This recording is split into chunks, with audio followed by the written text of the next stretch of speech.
Welcome to the only daily podcast focusing on compliance news of the day. Each morning, start your day with a cup of coffee and Tom Fox, the voice of compliance, to hear about 4 of the top compliance, corruption, or leadership stories you will need to start your day.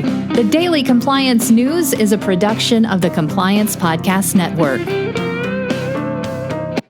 April 11, 2020, the Lost Vision Edition. First up, although it is about as inane a theory as you can imagine, Donald Trump has not yet adopted the theory that cell phone towers cause coronavirus. Unfortunately, with the leadership of Boris Johnson in the United Kingdom, this theory has become viable in England to the point where over 100 cell phone towers have been attacked in the United Kingdom and literally set ablaze. So idiocy does exist both outside the United States and, of course, inside the United States. So it's going to be interesting to see when the right-wing nutbags and others accept this theory is true and claim that cell phone towers are spreading coronavirus. What does that mean for the compliance practitioner? Well, it means you have to put something like that on your risk assessment if your communications depend on cell phone towers, and we all do. Next up, from the Wall Street Journal, banks are slow walking the federal stimulus packages for for small businesses.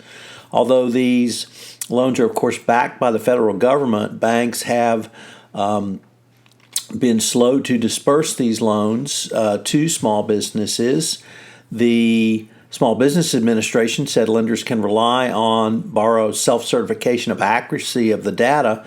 Nevertheless, banks are asking for much more documentation than is required under the alleged theory that they may be called to task later for giving loans that turn out not to be paid back. So when you look at the lack of stimulus package being distributed, it's clear that banks are slow walking this and are going to hurt many small businesses. Next up, a great article from Chris Tomlinson, a business columnist over at the Houston Chronicle, on employees' trust their bosses for information around COVID-19 much more than they do the government. Of course, given the idiocy of the showpiece that Trump does every night where he spouts more propaganda, it's not surprising that people don't believe what he is saying. Nevertheless, it is surprising, I think, that 63% of adults said they trust information from their employer about COVID-19. So that really puts pressure on businesses to accurately and fairly communicate with their employees, and it's something that every business needs to utilize and build on, because if you have that sort of employee trust, it can really be a positive thing when we come out of this. And finally, from Barron's, they asked the question, has Softbank lost its way as it announces plans to sell $41 billion worth of assets? You might wonder in this economy how they were going to accomplish such a feat, but they have a great need to raise cash. Obviously, the WeWork debacle is the one that most people are aware of, but a large portion of their portfolio that was launched in their Vision Fund 2016 has just not panned out. So whether Softbank will recover from this, whether its founder, Mr. Osan, is able to make a comeback, it's going to be interesting to watch them in this economy as they work to make a comeback.